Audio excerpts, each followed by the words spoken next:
Nilai yang dimaksud di sini itu bukan nominal yang kita keluarkan, nominal yang kita keluarkan supaya untuk mendapatkan produk. Nah, tapi yang didapatkan dari nilai yang dimaksud dari nilai di sini adalah sebuah kenyamanan, ya, sebuah kualitas, kemudahan, dan juga pengalaman yang dirasakan oleh pelanggan ketika membeli suatu produk yang kita miliki. Guna untuk meningkatkan atau mendapat nilai pelanggan tersebut ada 4 langkah utama. Yang pertama itu adalah segmentasi, penargetan, diferensiasi, dan penentuan posisi. 4 poin ini akan dibahas selanjutnya. Pada poin pertama itu adalah segmentasi pasar. Seperti yang sudah kita ketahui teman-teman, kalau pasar itu sangat luas.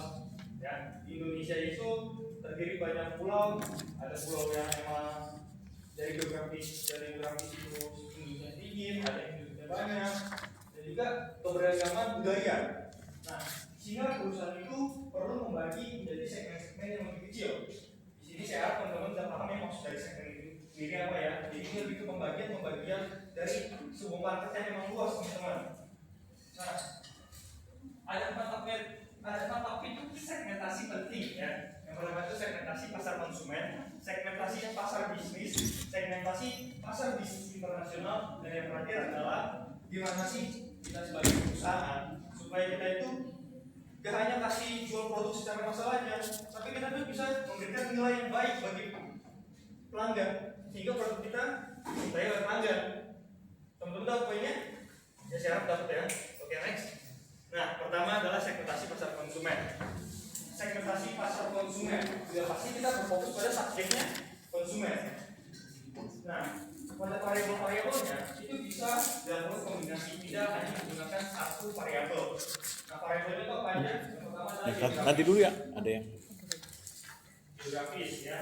Kita tahu kalau pelanggan itu mereka menyebar luas, berbeda geografis, berbeda budaya, berbeda juga kebutuhan mereka. Nah, geografis ini poinnya apa aja? Contoh negara, wilayah, negara bagian, kabupaten, kota, lingkungan, dan juga termasuk iklim, teman-teman. Poin selanjutnya demografis. Kalau kita ngomongin soal demografis, pasti yang pertama dalam benak kita itu adalah penduduk. Tapi yang kita bahas itu bukan jumlah penduduknya, teman-teman, tapi struktur dari penduduk tersebut. Poin-poinnya apa aja strukturnya nih? Poin-poinnya pertama ada usia, tahap siklus hidup. Tahap siklus hidup itu kayak misalnya kita yang darinya anak kecil kita berubah menjadi remaja akhirnya kita menikah, kita punya anak, lalu kita punya anak kita buang saja. Kebutuhannya juga beragam-agam teman-teman. Poin selanjutnya adalah psikografis. Psikografis ini simply-nya adalah sebuah gaya hidup, lifestyle ya, lifestyle sebuah konsumen. Lifestyle konsumen itu juga berbeda-beda ya teman-teman. Ada yang sporty, olahraga, ada yang lifestyle-nya gaming, game. Dimana perusahaan besar teman-teman juga menargetkan lifestyle. Contohnya kita di Jakarta, lifestyle kita apa? Mungkin nggak semua orang ya, tapi mungkin beberapa orang lifestyle-nya anak zaman sekarang kalau belajar nongkrong kafe. Dimana tersebut menjadi hal-hal yang diperhatikan oleh perusahaan. Ya. Poin selanjutnya adalah perilaku utama. Nah, pada perilaku utama ini itu dibagi dari beberapa segmen dasar.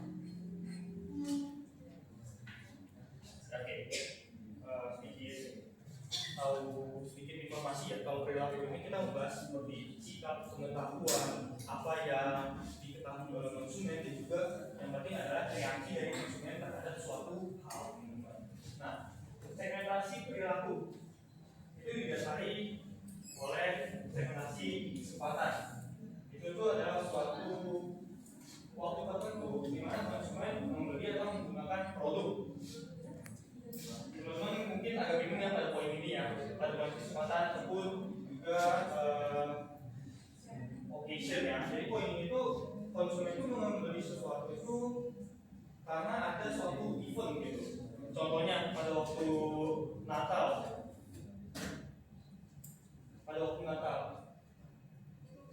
Konsumen otomatis pengen beli topi Natal, pengen makan keluarga dan sebagainya.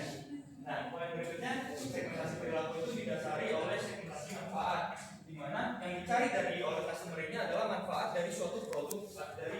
tersebut. Nah, setiap konsumen dapat membeli produk yang sama, tapi dengan tujuan yang berbeda. Ada yang dicari dari segi harga, ada yang dicari dari segi fitur, produk, praktisan, dan lain sebagainya. Nah, selanjutnya adalah segmentasi status pengguna.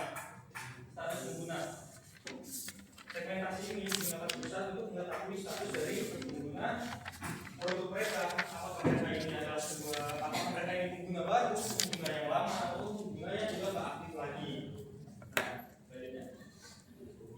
Nah, selanjutnya ada segmentasi tingkat penggunaan. Tingkat penggunaan ini dibagi menjadi 3 faktor teman-teman: pengguna ringan, sedang, dan juga berat. Ya, ringan, menengah, dan juga berat. Jadi konsumen itu harus membedakan jadi 3 segmentasi tersebut. Contoh dari segmentasi berat, contohnya sekali beli dia langsung banyak. Segmentasi ringan, contohnya dia belinya mungkin cuma sekali, 2 kali, dengan volume juga ikut rendah, teman-teman. Selanjutnya ada segmentasi status loyalitas, menunjukkan tingkat kesetiaan konsumen terhadap produk dari perusahaan itu sendiri. Ya, ada konsumen yang sangat loyal, cukup loyal, tidak pindah merek, atau tidak memiliki loyalitas sekali sama produk kita, jadi cuma nyoba-nyobain doang sekali 2 kali itu sudah. Nah, gimana tujuan dari perusahaan ini dengan mengatasi tingkat loyalitas, yaitu dapat mengaplikasikan strategi yang tepat bagi pelanggan-pelanggannya ini, di mana dari yang tadinya loyalitas itu dapat sustain, dapat bertahan lama, dan yang tadinya tidak loyal itu jadi mau untuk loyal dengan perusahaan, dengan produk yang dimiliki oleh perusahaan. Nah, ada namanya using multiple segmentation methods. Nah, perusahaan dalam melakukan segmentasi itu tidak menggunakan satu ataupun 2 segmentasi saja, mereka ini bisa melakukan banyak segmentasi secara bersamaan. Nah, jadi segmentasi pasar ini memiliki ciri yang berbeda, baik dari segi demografi, gaya hidup, minat maupun perilaku pembelian. Ada namanya itu personis. Personis itu apa sih? Personis itu adalah sebuah sistem segmentasi di mana dia juga memperhatikan pengelompokan dalam pemilihan pemasaran yang tepat bagi produk bagi pelanggan-pelanggannya. Nah, personis ini mengelompokkan konsumen bukan hanya dari satu sisi, tapi dari banyak gabungan. Contohnya tadi demografi, geografis, psikografis, dan juga perilaku pembelian. Contohnya teman-teman, contoh dari aplikasi dari personis ini. Contohnya itu adalah perusahaan Aqua, teman-teman. Perusahaan Aqua ini melakukan pemasaran produknya dengan menciptakan produk Aqua yang ukurannya itu simply ukurannya kecil gitu. Kenapa? Terutama di daerah Jakarta itu mobilitas dari pelanggannya itu sangat cepat. Banyak pelanggan yang emang berpergian, pulang pergi, di mana membutuhkan produk-produk yang emang mobilitasnya dapat digunakan dan dapat digunakan sambil bekerja, sambil berjalan gitu, dengan mobilitas yang tinggi. Nah, ada juga segmentasi pasar bisnis. Nah, sebelumnya kita sudah tahu tuh pasar bisnis itu subjeknya siapa aja tuh. Subjeknya saja adalah bisnis yang bisnis juga. Nah, yang membedakan dari pasar bisnis, sebelumnya jadi poin-poinnya sama teman-teman. Segmentasi konsumennya itu hampir sama. Cuma yang membedakan ini yaitu adalah karakteristik operasional perusahaan pelanggan, cara organisasi pembelian, kondisi situasional tertentu, kebijakan, serta karakteristik pribadi pengambil keputusan. Ya, perbedaan tersebut itu membuat banyak perusahaan memilih untuk memberikan perlakuan khusus kepada pelanggan bisnis yang berukuran besar atau memiliki banyak cabang. Dilakukan karena pelanggan besar tentunya memberikan kontribusi yang signifikan. Selanjutnya ada segmentasi pasar bisnis internasional. Nah, kalau tadi pasar bisnis yang dimaksudkan adalah pasar bisnis lokal, kalau ini lebih mengarah ke internasional, jadi lintas negara ya teman-teman. Jadi segmentasi pasar internasional ini tidak banyak dilakukan oleh perusahaan. Kenapa? Karena sumber daya kemampuan untuk beroperasi di seluruh negara di dunia itu membutuhkan sumber daya yang tidak kecil, membutuhkan sumber daya yang memang notabene besar. Setiap negara juga memiliki karakteristik pasar yang berbeda-beda. Contohnya pasar di daerah Jepang, daerah Barat, dan daerah Timur itu memiliki permintaan yang juga berbeda, teman-teman. Contohnya kalau kalian jual mantel di daerah Timur Arab gitu, itu mungkin tidak akan laku ya teman-teman. teman-teman. Jadi posisinya dilakukan segmentasi dari hubungan internasional ini.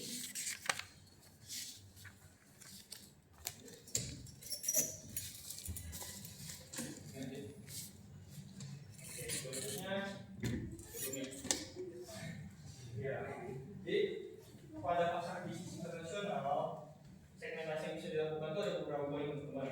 Yang pertama itu adalah segmentasi geografis, di mana perusahaan itu segmentasikan mengelompokkan negara berdasarkan wilayah-wilayah tertentu. Berdasarkan ini mengasumsikan bahwa negara-negara yang berbeda dalam suatu kawasan memiliki karakteristik yang serupa. Contohnya, suatu produk yang ingin mendrop barangnya di suatu daerah, mereka tuh mungkin nggak dalam satu negara fokus, tapi mereka tuh dalam kumpulan negara. Contohnya kayak negara Asia, negara Eropa, dan juga negara Afrika, di mana itu berdekatan negara ini memiliki karakteristik yang juga hampir mirip-mirip teman-teman. Selain itu, faktor ekonomi juga sering digunakan sebagai segmentasi pasar internasional. Tentunya kondisi geopolitik, ekonomi negara itu juga diperhatikan perusahaan dalam membuat ataupun menunjukkan produk ke dalam negara-negara tersebut. Selanjutnya adalah segmentasi berdasarkan faktor politik dan hukum, seperti stabilitas pemerintah, regulasi yang berlaku, serta tingkat keterbukaan terhadap perusahaan asing. Kenapa sih hal ini perlu diperhatikan teman-teman? Tentunya teman-teman, kalau kita sebagai perusahaan kita ingin melakukan drop produk untuk suatu negara, kita nggak mau kan drop produk barang kita ke sebuah negara yang dari segi ekonomi ataupun dari segi keamanan politik itu nggak aman. Yang ada bukannya malah kita untung, yang ada kita malah untung teman-teman, kita malah rugi karena tidak stabilan geopolitik. Selanjutnya adalah faktor budaya. Nah, budaya ini apa sih teman-teman? Jadi budaya itu kan adalah sebuah hal yang sudah menjadi tradisi, adat istiadat bagi suatu kelompok di masyarakat. Nah, kenapa sih ini penting? Karena perbedaan bahasa, nilai, kepercayaan, dan kebiasaan itu mempengaruhi cara konsumen dalam menerima dan juga menggunakan suatu produk teman-teman. Nah, kita tahu ya ada banyak cara untuk melakukan segmentasi pasar, tapi tidak juga semua segmentasi yang dilakukan secara bersamaan itu efektif teman-teman. Jadi gimana sih supaya suatu perusahaan itu dapat melakukan segmentasi yang efektif untuk produk-produknya? Yang pertama itu adalah struktur. Gimana segmen pasar ini teman-teman harus dapat terukur dengan jelas, baik dari segi ukuran, daya beli maupun karakteristik konsumen di dalamnya. Tanpa data yang dapat diukur, kita itu namanya bukan menganalisa, tapi kita namanya berumpama gitu, berasumsi. Jadi yang lebih baik itu adalah terukur, karena analisa itu by data teman-teman. Selanjutnya adalah dapat dijangkau. Segmen pasar harus dapat dijangkau dan dilayani secara efektif oleh perusahaan. Artinya perusahaan itu harus mampu mengakses segmen tersebut melalui distribusi, promosi, dan komunikasi pemasaran yang tersedia. Dan seperti kita tahu ya teman-teman, kalau sekarang kalau pemasaran itu kita udah bisa dari media sosial dan adanya teknologi. Jadi untuk pemasaran mungkin sudah dapat meluas, tapi mungkin pendistribusian produknya, pengenalan terhadap produknya itu menjadi PR bagi perusahaan teman-teman. Selanjutnya teman-teman, substansial, ini mungkin bagian poinnya agak salah teman-teman. Jadi segmen pasar cukup besar atau memungkinkan untuk dilayani. Kenapa harus kita pahami poin tersebut? Karena dalam melakukan segmentasi kita tuh harus memerhatikan kelompok homogen. Homogen itu kelompok yang memang sudah ada dan juga banyak gitu. Jadi tidak cuma satu dua orang. Kalau kita cuma segmentasi untuk satu dua orang, yang ada pembelinya cuma satu atau dua orang itu. Makanya kita perlu pilih segmentasi yang memang homogen atau itu banyak lah ya.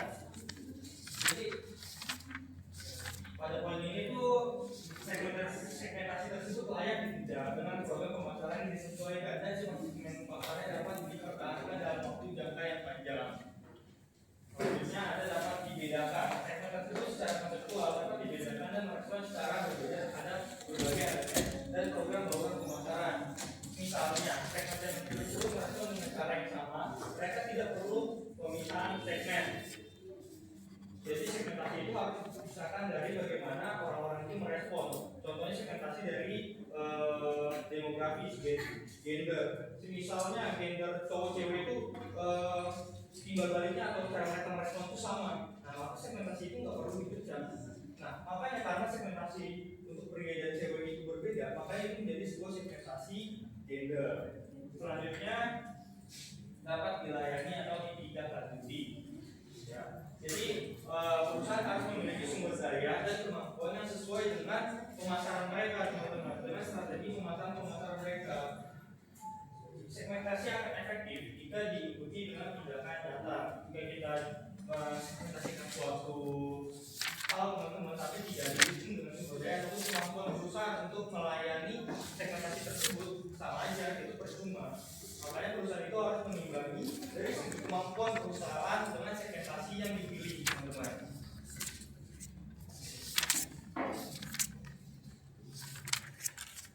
Oke, selanjutnya setelah kita mempelajari segmentasi, tentu saja kita sebagai perusahaan harus memilih. Kita harus memilih segmen apa yang harus kita ambil.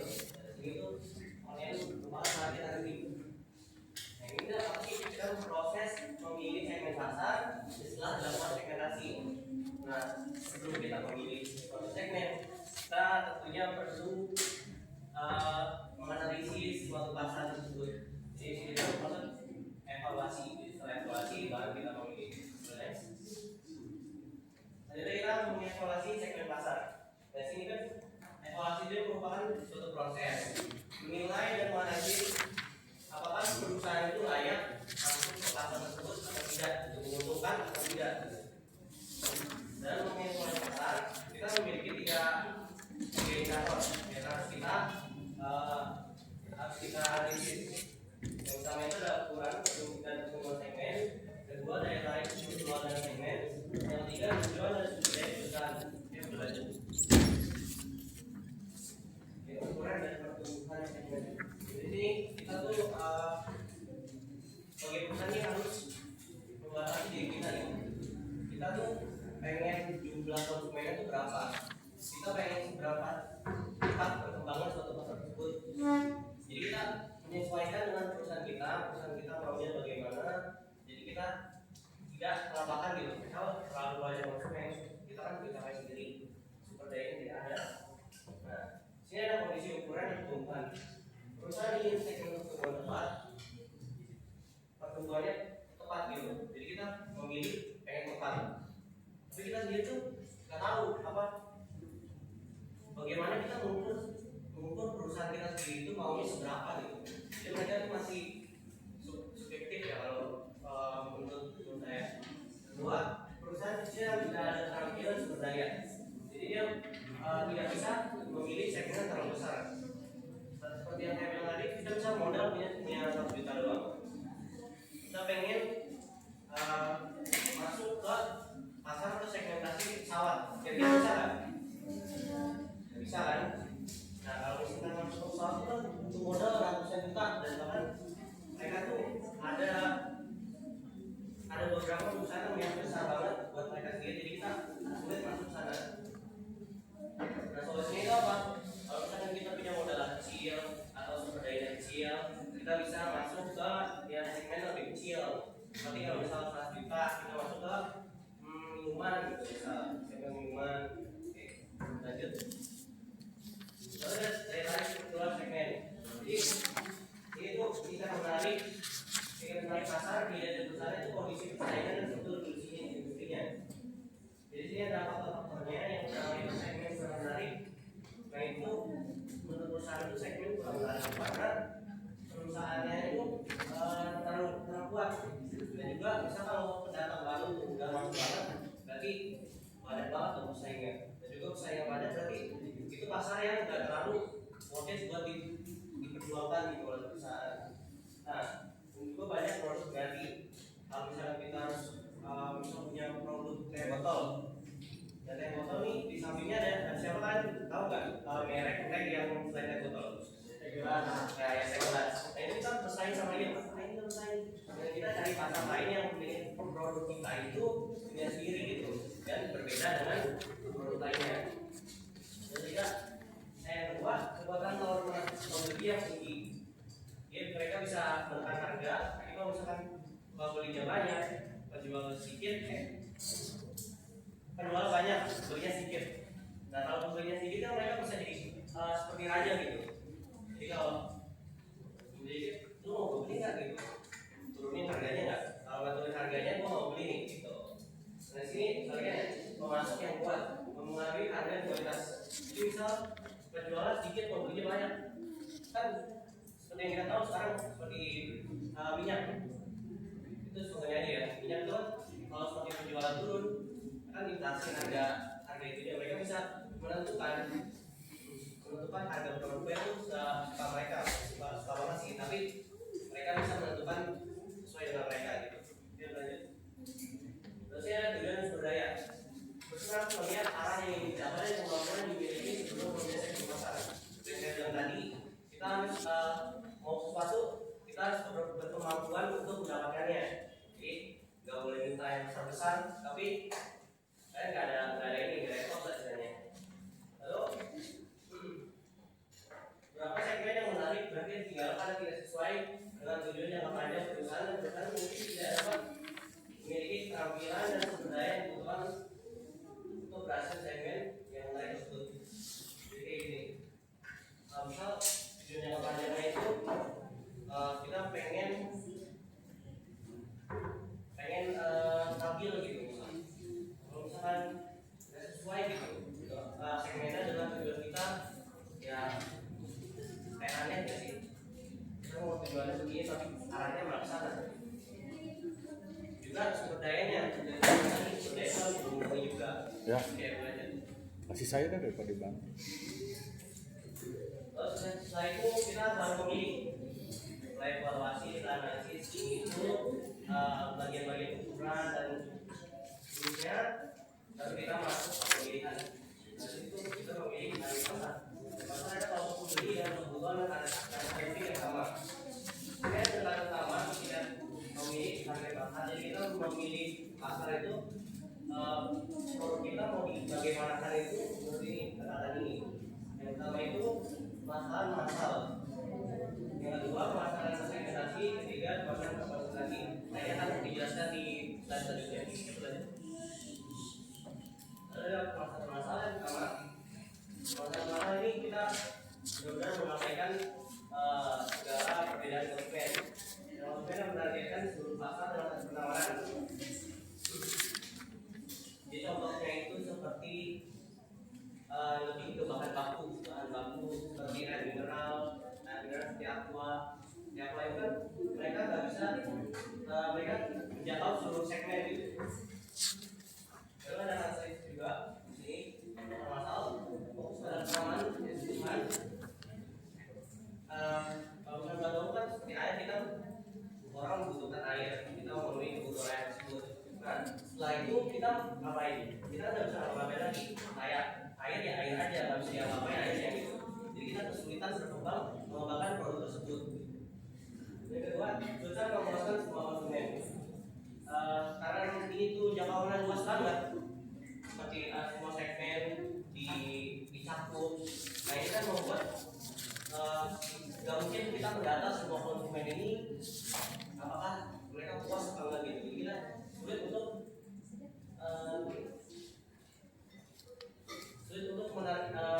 memfokuskan kepada suatu segmen untuk mereka senang gitu. Jadi kita cakup semuanya, mereka sekarang tahu enggak itu harus diatur. Lalu yang ketiga, skala dengan perusahaan fokus ke satu segmen. Jadi kalau kita misalkan mencakup semua segmen, perusahaan yang fokus ke satu segmen, kita akan kalah dari mereka karena mereka juga mengembangkan produk itu sesuai dengan kebutuhan, keinginan dan permintaan dari konsumennya. Ini ada contohnya air mineral dan kembali bahan baku juga. Oke, lanjut. Lalu permasalahan segmentasi. Masalah segmentasi ini perusahaan memilih segmen pasar hanya beberapa segmen saja. Jadi presiden itu menawarkan variasi dan beragam produk. Jadi perusahaan misal ada produk sepatu kan memiliki beberapa segmen. Misal olahraga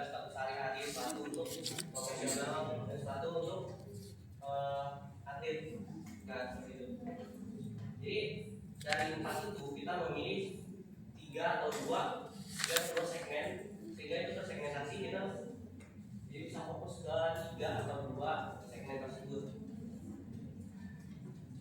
Nah, ini karakteristik itu 2 itu ada posisi buat di beberapa segmen. Nah, kita kan kalau misalkan berhasil memenuhi kebutuhan, berhasil memenuhi keinginan dan memenuhi permintaan dari konsumen, kita dapat barang dapat dibeli.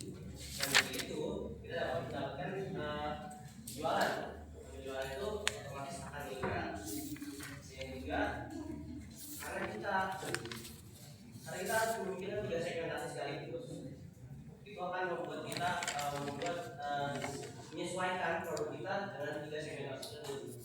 Masing-masing itu harus disesuaikan. Jadi kita harus berbuat imajinasi masing-masing, membuat masing-masing, juga strateginya masing-masing di segmentasi tersebut. Nah, otomatis biayanya akan semakin membengkak dan semakin mahal. Oke. Selanjutnya yang ini tuh ada contoh kanibalisasi pasar. Contohnya di HP, baik HP, Samsung Galaxy 23 dan 24. Nah, mereka ini segmen pasar yang sama lah, hampir sama. Nah, Samsung Galaxy 23 ini misal keluar di tahun 2023. Nah, dan Samsung Galaxy yang 24 ini keluar di 2024. Nah, kebanyakan user kan ingin handphone itu yang terbaru. Karena itu mereka akan pindah 24, sehingga yang penjualan 23 itu menurun. Jadi mereka mengambil alih dari mengambil konsumen dari barang mereka sendiri. Jadi maksudnya kanibalisasi pasar begitu. Itu lagi. Kalau ada permasalahan integrasi atau integrasi, nah ini itu kita fokus ke 1 atau berapa. Kita ini biasanya fokus 1 doang, 1 segmen doang. Karena itu kemudian kalau pasar segmen kecil, seperti tadi dibilang, kita fokus ke 1 segmen aja, nggak usah kemana-mana, kita fokus menyesuaikan produk kita dengan konsumennya. Dan kedua itu posisinya lebih kuat, tentu saja kita posisinya lebih kuat di 1 segmen tersebut, bukan di 1 segmen. Kita di segmen tersebut akan lebih memahami konsumen, bagaimana mereka mengingat produknya atau bagaimana penyesuaian ini perlu dibuat gitu. Dan ketiga, mengetahui kebutuhan pasar dengan baik. Seperti tadi yang poin kedua, kita dapat lebih fokus gitu, fokus 1 doang. Kita nggak perlu memikir yang lain.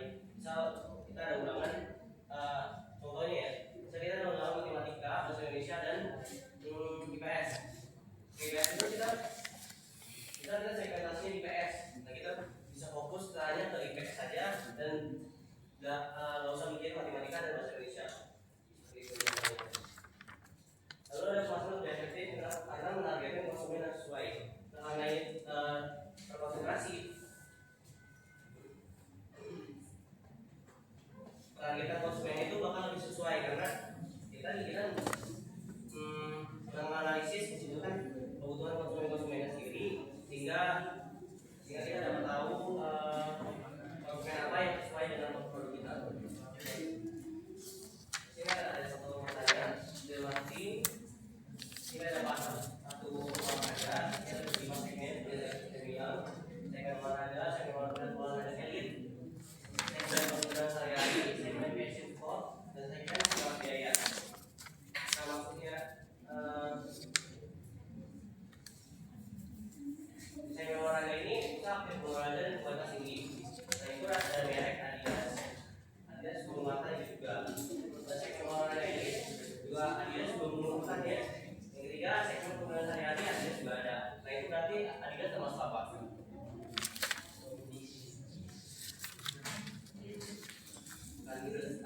Ini lebih ke segmentasi. Jadi dia mengambil 3 segmen, mereka ambil. Jadi Adidas itu termasuk segmentasi. Misal ini kalian kenal nggak ini? Merek apa? Dia membentukkan seperti Converse ya, cuman mereknya kita kan nggak kenal sama sekali kayak di Tokopedia atau Shopee gitu kan, pasti ada banyak peniru atau membuat versi murahnya untuk dipakai sama seperti yang versi mahalnya gitu. Jadi termasuk konsentrasi karena udah sedikit. Ya belajar. Jadi micro-marketing. Itu misalnya produk sesuai dengan selera individu. Jadi micro-marketing ini kasih eksperimen. Micro-marketing ini melihat ke setiap individu pelanggan. Jadi kita segmen, untuk satu segmen, untuk dua segmen, kita fokus ke individu. Kita lihat satu individu bagaimana nih. Nah ini tuh mencakup dua, yaitu pemasaran lokal dan pemasaran individual. Ini akan jelaskan. Kita ada nama pemasaran lokal. Pemasaran lokal ini cara pemasaran yang menyesuaikan merek dan pemasaran dengan kebutuhan dan keinginan segmen pelanggan lokal, seperti di kota, lingkungan, kedamaian, maupun itu. Ini tuh ada ukurannya. Pemasaran lokal itu pelayanan umum menjadi tiap lokasi. Jadi kayak misalnya kita buka cabang di Bandung, buka cabang di Jakarta, buka cabang di Jepang misalnya gitu, itu jauh banget. Nah itu kan kita menyesuaikan dengan lokasinya. Jadi misal Bandung ini dingin, jadi kita harus menyesuaikan dengan dinginnya. Jadi misalkan Surabaya ini Surabaya apa ya? Ciri khasnya. Ya misal Surabaya itu panas. Panas kita harus menggunakan bahan yang benar atau benar-benar tidak terlalu panas atau makanya itu. Dan itu ada contohnya Renaissance Hotel. Dan itu mereka merekomendasi wisata makanan dan hiburan dari lokasi. Jadi mereka lokasinya tuh kan mereka memiliki beberapa cabang. Masing-masing itu mereka memiliki rekomendasi masing-masing ke konsumennya bagaimana rekomendasi masing-masing karena konsumennya mengenai apa yang harus mereka kunjungi dan apa yang harus mereka coba, apa yang harus mereka lihat gitu di suatu lokasi tersebut. Ini berdasarkan lokasi, lokasi harus ada. Dan yang kedua itu merekrut staf atau sekitar. Jadi mereka ini merekrut orang-orang di sekitar yang benar-benar mengenal suatu daerah tersebut. Jadi mereka mengetahui kan biasanya ada hidden gem di suatu daerah seperti curug atau jenisnya. Nah itu mereka mengetahui dengan benar sehingga mereka bisa memberitahu tamu-tamu yang datang. Jadi itu lebih lokasi rasa konsumen lebih akurat. Jadi mereka nih menggunakan geolokasi. Geolokasi ini apa? Geolokasi ini menggunakan suatu alat sehingga kita bisa mengetahui lokasi suatu pelanggan itu bagaimana dan sehingga kita bisa memberi saran berdasarkan lokasi tersebut. Nah, kita berlanjut. Ini ada pemasaran individual. Pemasaran individual ini merupakan ekstrim dari micro-marketing. Kenapa ini disebut sebagai ekstrim ya? Karena menyesuaikan produk dan pemasaran dan juga preferensi setiap pelanggan dan setiap individu. Tadi kan setiap daerah. Nah ini setiap individu, kemudian setiap individu. Nah contohnya itu ada apa? Kalau di zaman dulu, kita kan membuat baju itu harus ke penjahit karena nggak ada manufaktur atau otomatis yang bisa memproduksi baju tersebut. Kita ke penjahit, kita minta bagaimana bahannya apa, ukurannya apa, dan seperti apa bentuknya. Nah, mereka akan membuatkan custom untuk kita. Kemudian gambarnya ada iPhone ini menyesuaikan bentuk telinga. Jadi kan banyak banget perusahaan earphone yang menawarkan konsumennya mereka bisa custom melalui bentuk telinga mereka agar mereka lebih nyaman dalam memakainya. Nah, itu seperti salah satu contohnya. Yang ketiga ada permainan M2M, NMM. Mereka menawarkan kalau kita bisa memberikan suatu gambar di permen mereka. Nah, misal kita ingin membuat gambar SpongeBob gitu di permennya, nah kita bisa custom gambar di atas permennya itu. Nah, yang kedua itu rekomendasi TikTok dan Shopee. Nah, ini kan bisa kita buka TikTok, kita pasti ada nih. Kok kita lagi di sini disaraninnya ini gitu. Itu mereka melakukan karakteristik dan personalisasi. Nah itu tuh bukan dari lokasi doang. Jadi dari apa yang kita sering searching, kita sering lihat, dan kita sering buka di TikTok itu kan ada rekomendasi dari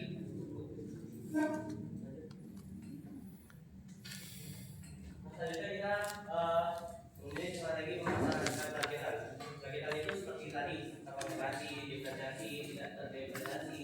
Nah itu merupakan strategi targetan pasar. Pertama itu kita melihat beberapa faktor. Yang pertama faktor sumber daya perusahaan. Kalau sumber daya perusahaan terbatas, kita bisa milih pemasaran atau konsentrasi. Sebaliknya juga kalau kita bisa punya modal besar dan sumber daya yang besar banyak, misalkan kita bisa milih pemasaran massal. Lalu ada kita variasi produk. Ada produk seragam, lebih baik kita memilih pemasaran atau diferensiasi. Untuk produk yang bisa divariasikan, kita bisa memilih pemasaran diferensiasi atau konsentrasi. Jadi kita menyesuaikan dengan kondisi perusahaan kita itu bagaimana. Ya, belajar. Yang ketiga itu ada tahap siklus hidup produk. Jadi tahap awal itu sebenarnya kita lebih milih tanpa diferensiasi atau konsentrasi. Tapi kita memilih itu tahap awal karena mereka itu nggak banyak berubah tahap awal. Kita nggak perlu mengembangkan. Kayak seperti saya bilang, tanpa diferensiasi itu kita nggak bisa mengembangkan lebih besar lagi produk yang kita jual gitu.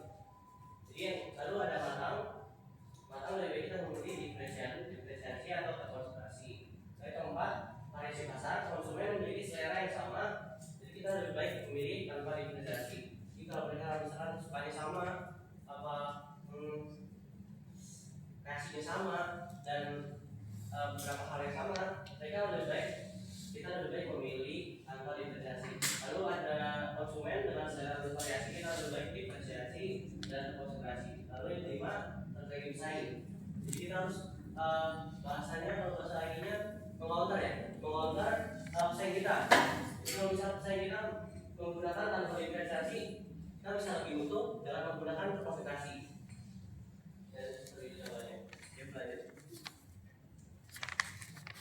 Ini ada penerbitan pasar yang bertanggung jawab sosial. Jadi dari pasar membantu perusahaan lebih efektif dan menguntungkan karena produk dapat disesuaikan dengan kebutuhan konsumen. Namun strategi ini juga dapat menimbulkan masalah etika. Nah, sini contohnya masalah etika itu seperti apa? Jadi pernah dengar nggak Facebook Mark Zuckerberg? Benar nggak ngomongnya? Nah, dia ini pernah dituntut karena di Facebook itu terdapat juga pengguna anak-anak. Mereka di Facebook ini masih banyak konten iklan yang tidak cocok untuk anak-anak, sehingga mereka menuntut si Mark ini. Itu salah satu contoh masalah etika. Nah, ini ada yang lain lagi. Karena ini kan Thailand Hotel menggunakan lokasi kita untuk personalisasi, untuk memberikan penawaran kepada konsumennya. Nah, itu tuh sebenarnya masuknya tidak boleh ya, tanpa izin dari konsumennya. Nah, itu merupakan pelanggaran privasi atau yang dapat kita sebut sebagai pengukit, dengan mereka mendapatkan data kita tanpa kita ketahui. Solusinya itu kita bukan fokus ke ininya, fokus ke caranya, bukan siapanya. Jadi kita kalau pengen berdasarkan lokasi, kita bisa minta langsung ke konsumennya, seperti mereka menuliskan after di hotel itu, after service-nya itu bagaimana. Misal mereka suka gitu, misal mereka bisa memberikan personal information mereka jika mereka mau, misal mereka ada di daerah ini, sehingga kita bisa mengetahui lokasinya. Nah, itu kan berdasarkan konsumen yang menulis, bukan kita yang melihat informasi dari konsumen yang tidak mengetahui kalau kita melihat itu.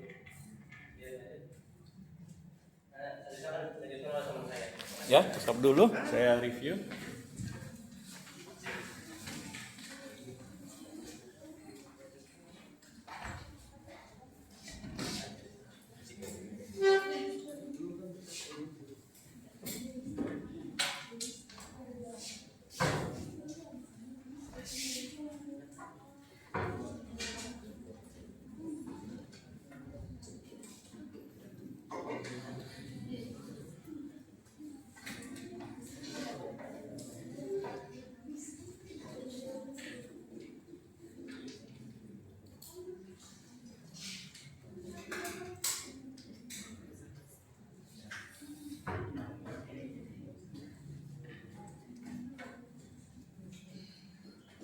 Seperti yang tadi dibahas oleh kelompok, bahwa kalau kita bicara strategi, berarti strategi ini apa? Ada upaya, cara, atau ada siasat dan metode serta pelaksanaan bagaimana perusahaan memenangkan suatu persaingan. Agar apa? Agar unggul, lalu memiliki kemampuan dalam mengatasi pesaing, lalu juga menciptakan kemampuan dalam hal meningkatkan nilai kinerja baik itu penjualan maupun terhadap keuntungan.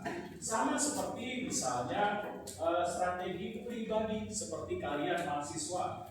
Ketika kalian sudah mengeluarkan pengorbanan sejumlah dana, tenaga, atau biaya dalam kuliah, pasti kalian ada strateginya dalam hal bagaimana lulus dengan cepat. Misalnya dengan lulus tepat waktu, yaitu 4 tahun. Pasti ada strateginya. Nah, strategi ini perlu dibangun dengan perencanaan-perencanaan yang tepat untuk dapat dilaksanakan. Begitu juga kalian dalam kuliah kan perlu strategi. Bagaimana strategi untuk mengatur waktu. Kalau ada teman barelo misalnya ketemu lagi nongkrong di depan, lagi nongkrong, mau ngapain nongkrong?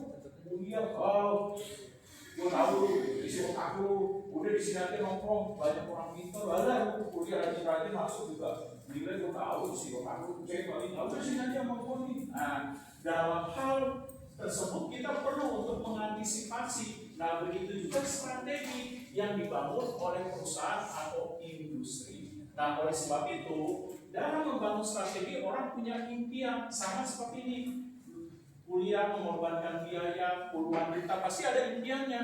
Apa impiannya? Nggak mungkin setelah saya tanya lulus apa Pak? Pengen jadi petugas kebersihan Pak. Nah, pasti ada impian, harapan, keinginan. Sama misalnya kalau ditanya apa tuh impian kamu, harapan kamu, visi kamu setelah lulus? Nggak mungkin setelah lulus saya tanya jadi pasukan oranye Pak.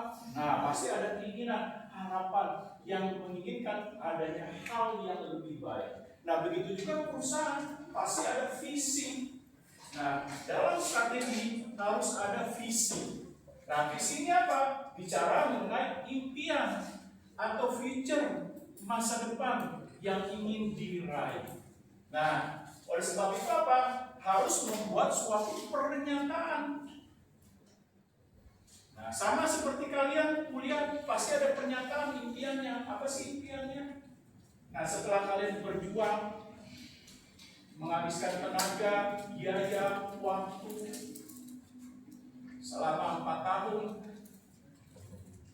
dengan membaca buku, menganalisis buku, memahami suatu konsep teori dari berbagai mata kuliah yang diberikan oleh Bapak dan Ibu. Nah, pasti ada future masa depan. Nah, begitu juga perusahaan. Ketika perusahaan didirikan, pasti ada future yang ingin dicapai. Nah, feature ini apa? Pernyataan yang dibuat oleh perusahaan terhadap masa depan yang ingin diraih. Nah, kalau begitu berapa lama? Tergantung deh. Kayak di sini kan tergantung semua. Dalam hal meraih masa depan untuk lulus kuliah. Ada yang mungkin tepat waktu 4 tahun, ada yang 5 tahun, bahkan ada yang 7 tahun. Nah, kepengen jadi MA misalnya, mahasiswa abadi. Nah, oleh sebab itu kan tergantung dari kemampuan masing-masing dari perusahaan. Nah, kalau mahasiswa kemampuan masing-masing apa? Daya juangnya, mentalnya, ketekunannya. Nah, dipengaruhi gak oleh teman? Gue gak usah kuliah, nongkrong aja, ada film bagus nih. Film apa nih? Film Street Fighter. Nah, udah gak usah masuk sekali-sekali lah. 3 jatah ini gak apa-apa sekali. Jangan terlalu rajin. Nah, seperti itu. Nah, bagaimana menghadapi tantangan? Nah, begitu juga perusahaan. Bagaimana menghadapi tantangan dalam masa depan yang ingin diraih untuk diwujudkan. Nah, oleh sebab itu, bergantung nih pada kemampuan setiap perusahaan yang berbeda-beda. Ada bisa mencapai masa depan 5 tahun, ada yang 10 tahun, ada yang 15 tahun, bahkan 20 tahun lebih. Nah, berarti standarnya berbeda-beda. Nah, kenapa kok bisa standarnya beda-beda di dalam perusahaan? Ada yang 5 tahun bisa mencapai visi, ada yang 10 tahun, ada yang 15 tahun, ada yang bahkan di atas 20 tahun. Kenapa kira-kira? Nah, kira-kira kenapa? Nah, sama kayak orang kuliah kan, ada yang lulus 5 tahun, 4 tahun. Nah, ini pengennya berapa? 7 tahun? 14 semester. Oh, 3,5. Oke. Nah, berarti kan masing-masing kan berbeda-beda. Nah, Kenapa kok bisa berbeda-beda? Misalnya contoh dalam kuliah, dalam perusahaan, beda-beda. Kenapa nih beda?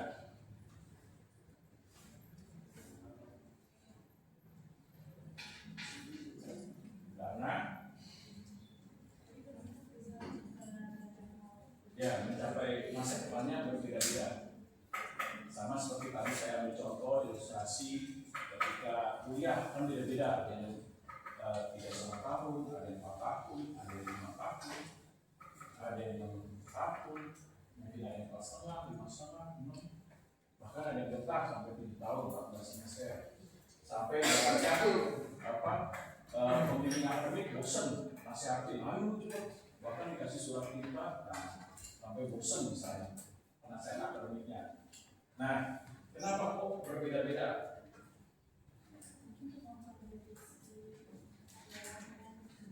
Oke, pertama Pak, dari kemampuan perusahaan yang berbeda-beda terhadap nilai kekuatan dan kemampuan dalam mewujudkan sebuah impian terhadap visi. Nah, oleh sebab itu apa? Visi itu harus bisa dievaluasi. Nah, visi itu harus bisa diwujudkan atau direalisasikan. Visi itu harus menjadi motivasi, yaitu apa? Sebagai penggerak atau motor penggerak antara karyawan, pimpinan, dan manajer untuk bersama-sama menghimpun kekuatan bagaimana mencapai impian masa depan. Nah, sama seperti kalian kan dalam kuliah harus menghimpun kekuatan. Seperti apa? Orang tua bekerja dengan rajin, giat, tekun, mengumpulkan uang untuk nantinya diberikan kepada anaknya agar kuliah yang rajin. Anaknya nggak nyampe kuliah, nah nyampenya cuma di kantin doang.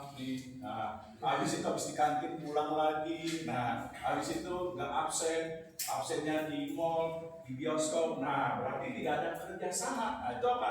Antara anak dengan orang tua. Nah, begitu juga perusahaan. Dalam mencapai masa depan dia harus bekerja sama, mengimpun kekuatan antara karyawan, pimpinan, dan manajer. Nah, oleh sebab itu diperlukan motivasi. Nah, setelah ada visi apa? Bagaimana ada misi? Nah, misinya apa? Nah, contoh nih saya tanya, apa keinginan kamu hasil yang ingin dicapai setelah lulus dari TSM? Oke, mendapatkan pekerjaan. Nah, ini misi terhadap hasil yang ingin dicapai. Nah, untuk bisa mencapai hasil apa? Perlu diuraikan lebih lanjut terhadap pencapaian 1 tahun, 5 tahun. Nah, diuraikan. Tujuannya apa? Untuk melihat apakah kekuatan lalu upaya pelaksanaan semakin dekat terhadap pencapaian masa depan atau semakin menjauhi.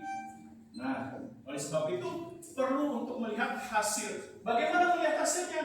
Dari target. Nah, sama seperti kalian kuliah, untuk mencapai hasil tadi mendapatkan pekerjaan yang baik, apa targetnya?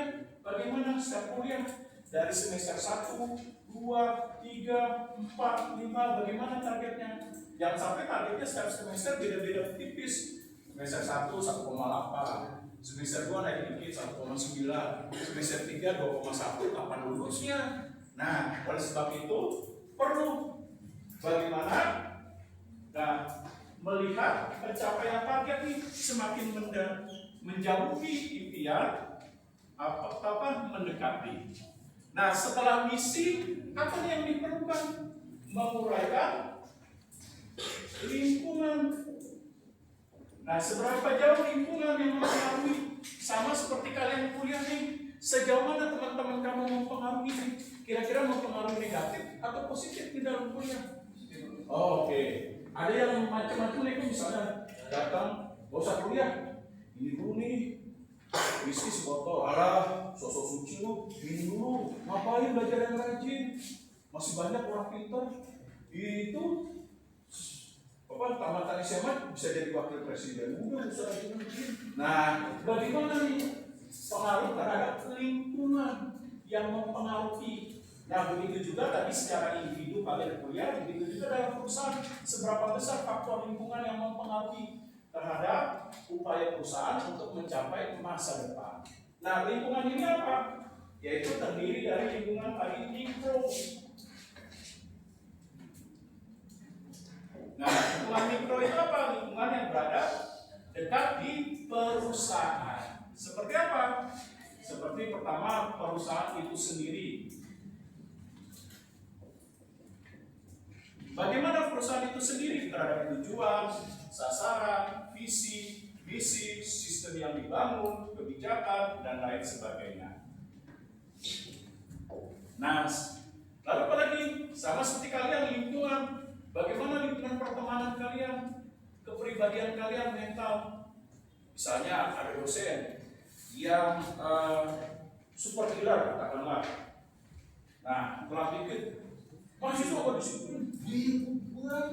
Nah, bagaimana mentalitas kalian yang terbangun? Apakah dalam mentalitas personality itu langsung terpuruk? Emang saya bego, udah nggak usah masuk lagi. Nyebelin, akhirnya absennya dari sini 3 kali sampai lebih. Nah, begitu juga perusahaan, bagaimana perusahaan terhadap lingkungannya, baik misi, visi, tujuan, sasaran, sistem yang dibangun, peraturan, dan lain sebagainya. Nah, lalu apa lagi? Bagaimana pimpinan? Nah, bagaimana pimpinan perusahaan? CEO, seperti drakor Korea, menyamar petugas kebersihan, ternyata CEO. Nah, bagaimana peranan CEO untuk mengendalikan perusahaan, mengevaluasi, melakukan perencanaan, mengambil keputusan, menciptakan problem solving, dan lain sebagainya. Nah, setelah pimpinan apa lagi nih? Jangan lupa manajer. Nah, bagaimana manajernya nih? Kira-kira? Nah, coba nih Ranawati. Nah, bagaimana manajernya? Kira-kira dalam strategi?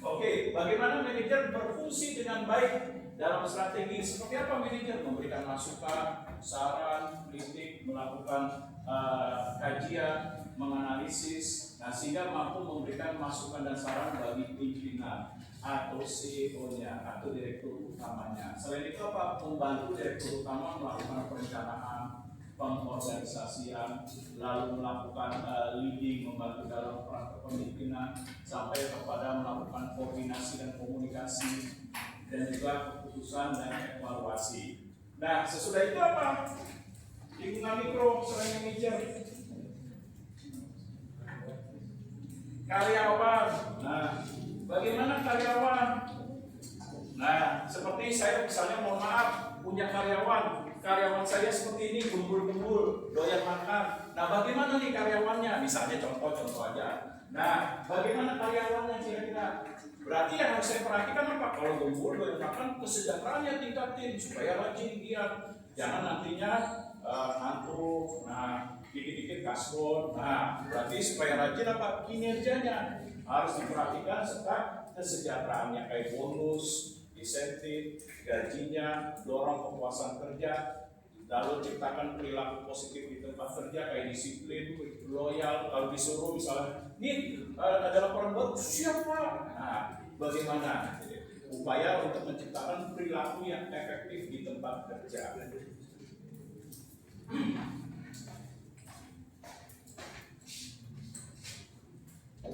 Nah, lalu apa lagi?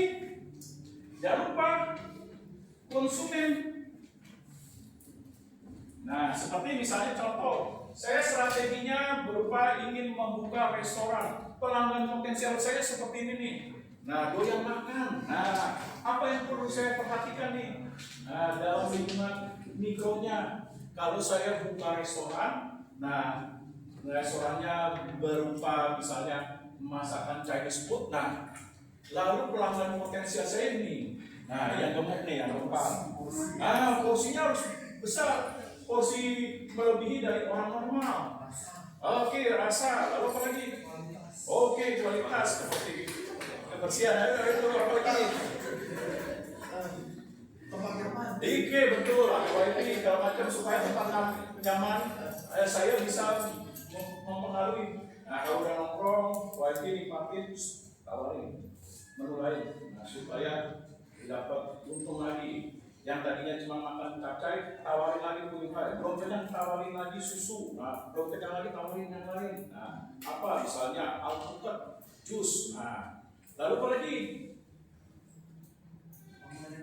Oke, fasilitasnya. Nah, supaya menikmati. Nah, seperti ruangan ber-AC. Kalau perlu Sabtu Minggu ada live musik dan lain sebagainya.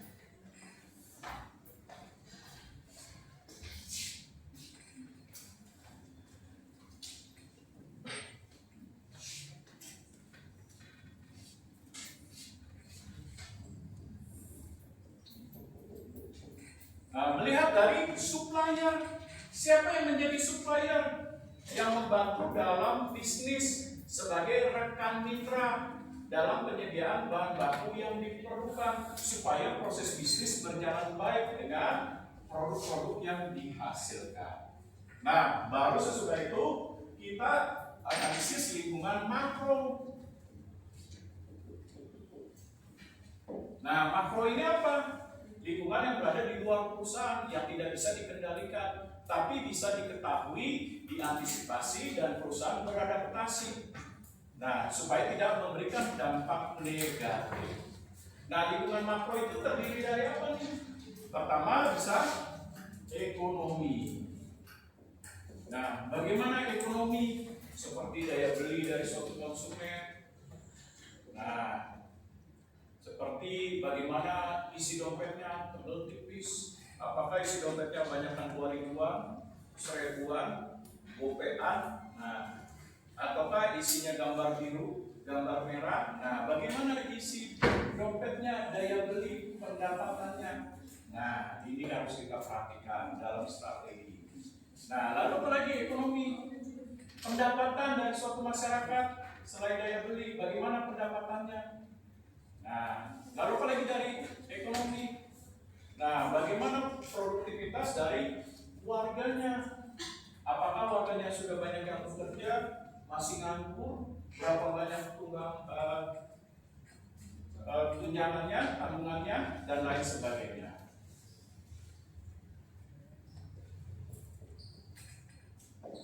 Lalu perhatikan apa nih? Faktor lingkungan hukum. Seperti apa? Namanya bisnis, mau dirugikan, Anda mau saya tipu, Anda mau saya bikin investasi bodong, nggak mau. Pasti harus ada perlindungan secara hukum. Seperti apa? Perlindungan terhadap bagaimana terhadap persaingan, perlindungan terhadap pendirian perusahaan, lalu perlindungan terhadap konsumen, dan lain sebagainya.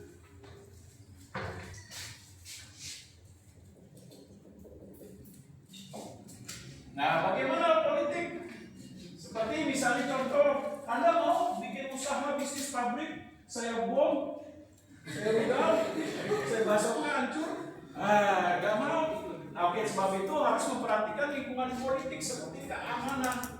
Jangan sampai mendirikan usaha cabang baru dalam strategi, baru beroperasi 3 bulan hancur karena perang saudara, di bom atom, di rudal. Nah, oleh sebab itu perhatikan nilai politik seperti situasi, keamanan, kebijakan, nilai pajak, dan lain sebagainya. Atau nilai kebijakan moneter, fiskal, dan lain sebagainya.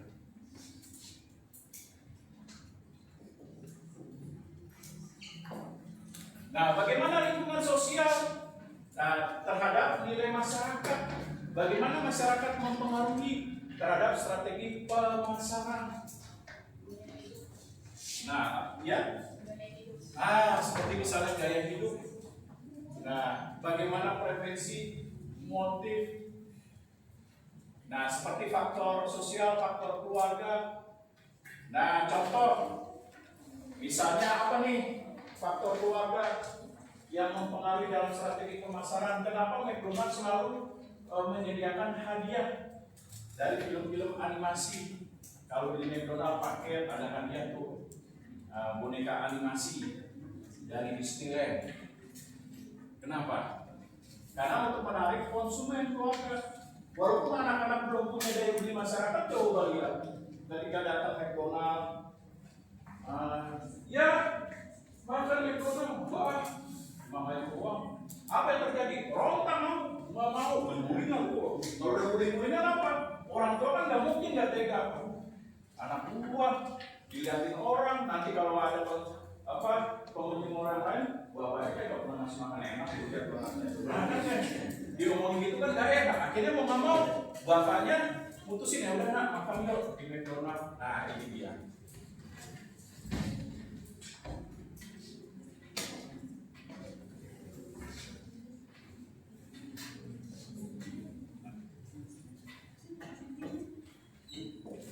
Nah begitu juga budaya. Seperti apa nih budaya mempengaruhi? Bagaimana budaya akan mempengaruhi dalam strategi untuk sebagai preferensi dalam produk? Seperti apa nih contohnya? Sehingga menjadikan itu sebagai identitas terhadap produk. Nah, contohnya seperti apa nih?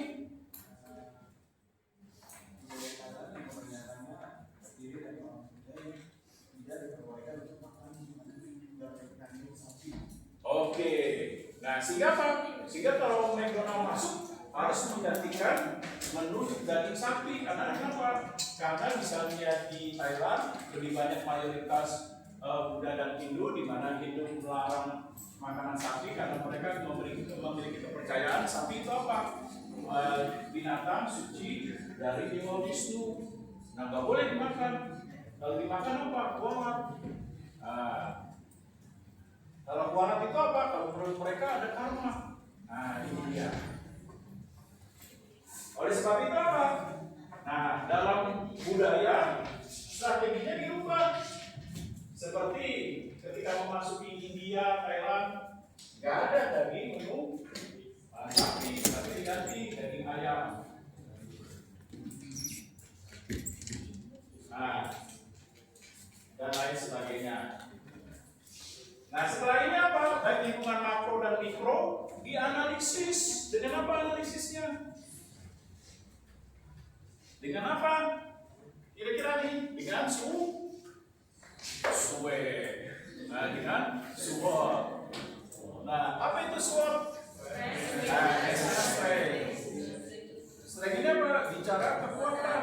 Nah, seberapa besar kekuatan yang telah dibangun dari perusahaan? Kekuatannya apa antara lain? Kekuatan keuangan, bagaimana mengelola keuangan dengan baik, dengan aset, asnya, mengelola utang, mengelola piutang. Nah, mengelola nilai aset berwujud dan tidak berwujud dan lain sebagainya. Lalu apa lagi? Kekuatannya. Nah, ini lagi untung nih kira-kira kekuatan bisnis. Nah, kira-kira kekuatannya apa lagi?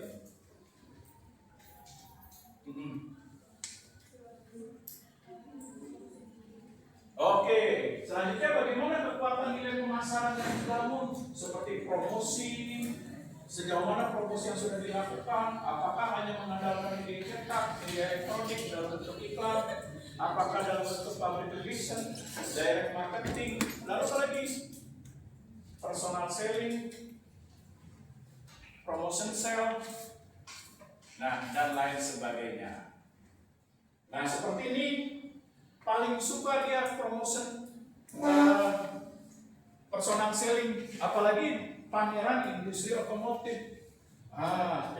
Datang ke SPG, Mbak, dengan senangnya, Mbak motor ini speknya gimana sih? Oh cerita panjang lebar. Mbak, kira-kira kalau beli di sini dapat diskon nggak Mbak? Murah dong. Ntar kalau saya beli nih, kira-kira boleh nggak minta nomor WA-nya Mbak? Nah, ini dia menggunakan promotion berupa personal selling. Nah, lalu apa lagi? Kekuatan bagaimana SDM-nya? Nah, seperti SDM-nya, bagaimana kemampuan analisisnya, perencanaan, mengambil keputusan, lalu kreativitasnya, inovasinya, kedisiplinan dalam bekerja, apakah dia tanggap. Jangan sampai ketika ditanya sama bos, ide kamu apa? Bohong sama matanya penuh. Oh. Habis itu ditanya lama, jawabnya nggak nyambung lagi. Tadi Pak, saya di rumah dulu mandi. Habis mandi baru ke kantor. Habis ke kantor ujung-ujungnya tadi Bapak tanya apa? Nah, untung bosnya sabar. Kalau bosnya sabar sih, mau ditoyor atau enggak misalnya. Nah, ini dia.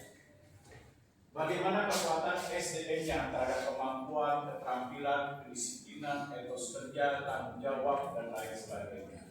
Lalu apa lagi? Selain SDM, keuangan, pemasaran, apa lagi nih? Produksinya. Bagaimana produksinya? Melihat apa nih?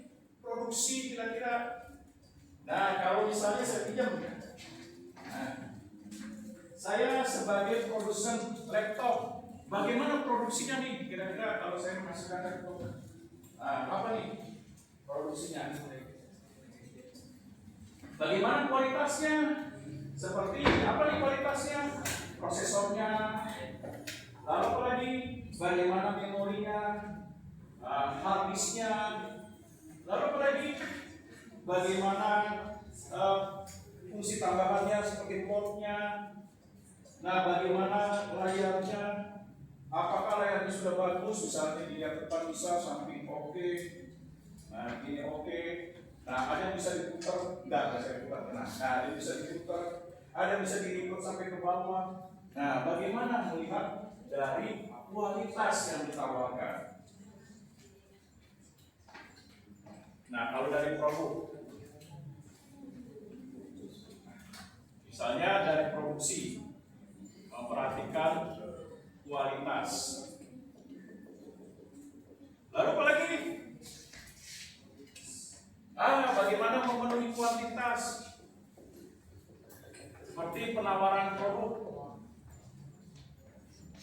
Lalu apa lagi? Memenuhi selera konsumen. Nah, melihat dari harga. Nah, dan lain sebagainya. Setelah itu dari W. Apa nih W?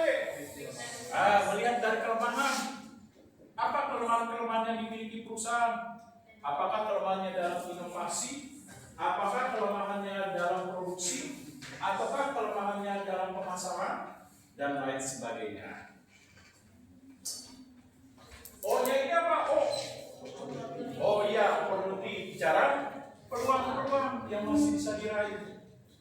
Nah, kalau kita ingin strategi, maka kita harus melihat target konsumennya atau target pasarnya, masihkah ada peluang? Misalnya contoh apa nih? Oke, misalnya tren sekarang. Misalnya apa nih? Nah, buka barbershop. Nah, katakanlah dia pendiri usahanya barbershop. Model tren sekarang apa nih? Cepat ngesot, misalnya cepat ngesot. Nah, atau model sekarang apa tuh? ABC misalnya Abu Bupan, Pak Bohang. Nah, bagaimana? Apakah peluang bisnis tersebut masih disukai tidak daya rambut tersebut? Nah, kita bisa lihat di peluang kesempatan dalam bisnis. T, apa nih T? Ancaman.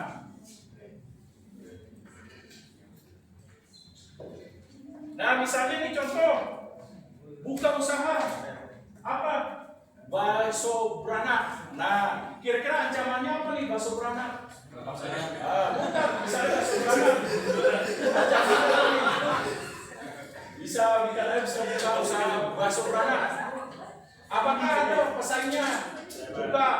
Misalnya hanya jarak 5 meter, 10 meter, buka bakso juga. Nah, yang mempengaruhi sebagai ancaman. Iya, lihat dari pesaingnya. Lalu apa lagi dari harga? Nah, jangan bakso beranaknya mahal. Yaitu apa? Bakso beranak 500.000. Nah, siapa yang mau makan? makan 500.000. Lalu apa lagi ancamannya? Selain dari pesaing, dari harga, dari produk pengganti substitusi, ada nggak yang menawarkan bakso dengan variasi atau inovasi yang lebih baik? Misalnya ada jarak 10 meter, ada bakso keju, bakso daging, bakso dibalut apa tuh, udang, lobster. Nah, ternyata lebih enak ya, pindah aja daripada bakso beranak misalnya. Nah, ini dia. Nah, setelah swab ini apa? Jangan berhenti sampai di sini analisis lingkungan. Kita menggunakan matriks TWOS. Ya. Nah, S dulu, S dengan W, S dengan W, S dengan T. Baru W dengan O, W dengan T. Nah, lalu T dengan O, T dengan S, T dengan W. Nah, W dengan S. Nah, seperti apa contohnya? Nah, kalau perusahaan meningkatkan kinerjanya, kemampuan bisnisnya dengan baik terhadap fungsi bisnisnya, kesempatan apa, peluang yang bisa diraih. Contohnya misalnya, Apple meningkatkan produksinya, inovasinya semakin bagus. Lalu distribusi iPhone-nya semakin luas. Kira-kira peluangnya apa nih? Peluangnya. Nah, misalnya ini deh, buka restoran nasi Hainam. Nah, kira-kira kalau kinerjanya ditingkatkan, nah terhadap rasa, kuantitas, keberagaman produk nasi Hainamnya, kira-kira nih apa peluang-peluang kesempatan yang bisa diraih dalam bisnis? Kira-kira Bisa ekspansi kan? oke, bisa ekspansi, memperluas konsumen, buka cabang, nah, dan lain sebagainya. Nah, kalau perusahaan terus-menerus meningkatkan kemampuannya, kelemahan apa yang bisa diantisipasi? Nah, contoh, kinerja pemasaran ditingkatin, keuangan ditingkatin, produksi ditingkatin, SDM, kira-kira ancaman apa yang bisa dihindari dari persaingan? Nah, apakah dia mampu menghadapi persaingan dengan baik dan lain sebagainya? Nah, jangan dulu mas, panjang nih. Kalau sinetron masih 44 episode nih. Nah, S dengan T. Apa nih S dengan T?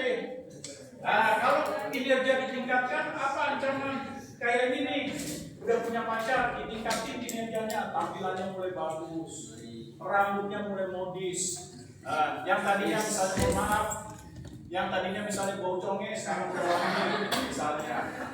Nah, lalu gaya bicaranya udah ditingkatin, udah dibagusin. Nah, kira-kira apakah misalnya dalam kehidupan sehari-hari ancaman misalnya pacarnya apakah pindah ke lain hati atau enggak misalnya? Kemungkinan kecil karena kinerjanya udah dinaikin. Nah, begitu juga perusahaan kalau kinerjanya ditingkatin baik dalam keuangan, produksi, pemasaran dan lain sebagainya. Nah, maka ancaman apa yang bisa dihindari dari persaingan? Nah, ini dia. W dengan O, weakness dengan opportunity. Nah, kalau kelemahan-kelemahan tidak diperbaiki dan tidak diantisipasi, peluang apa yang hilang? Nah, contoh nih, ambil. Nah, sudah pacaran. Nah, bilangnya terima aku dong apa adanya. Tapi apa adanya minusnya banyak. Bocoknya lah. Ketemu boketek, udah boketek ngomong gak nyambung misalnya. Tulalit, udah tulalit pelit yang ditampung kalau ketemu ngedet paling tinggi sukro. Habis sukro kayak makanan MBG paling tinggi susu yang kecil segini. Wah, lalu tentang yang tipis-tipis. Nah, kira-kira kalau weakness yang tidak diantisipasi, nah bagaimana pacarnya, peluangnya? Ya kabur, pindah ke lain hati. Kalau ada lebih baik, pindah dia. Ngapain bertahan sengsara? Nah, ini dia. Begitu juga perusahaan harus bisa mengantisipasi kelemahan supaya peluang-peluangnya tidak hilang. Nah, W dengan T. Nah, kalau kelemahan tidak diperbaiki, ancaman apa segera datang? Kayak tadi kalian sudah pacaran, dan diperbaiki penampilan, sikap, perilaku, komunikasi pulalit. Nah, ancaman apa? Pasti cepat pindah ke negatif. Nah, begitu juga perusahaan. Nah, kalau ancamannya tidak kalau kelemahannya tidak diantisipasi apa? Ancaman apa yang segera datang dari pesaing? Nah, W dengan S. Apa nih? Ntar kita sambung lagi ya. Mohon maaf, sinetronnya gak jadi 44 episode. Nah, W dengan S. Kalau kelemahan tidak diperbaiki, kekuatan apa yang hilang? Contoh, perusahaan menganggap dirinya udah hebat, udah besar kayak Nokia, nggak mau lagi meningkatkan kinerjanya. Apa yang terjadi? Kehilangan konsumen dia. Ini dia weakness-nya. Kalau weakness dia diatasi, maka kelemahan akan hilang, kekuatan akan hilang. Oke, nanti kita sambung. Berdiri tutup dulu. Oke, kita lanjut minggu depan ya.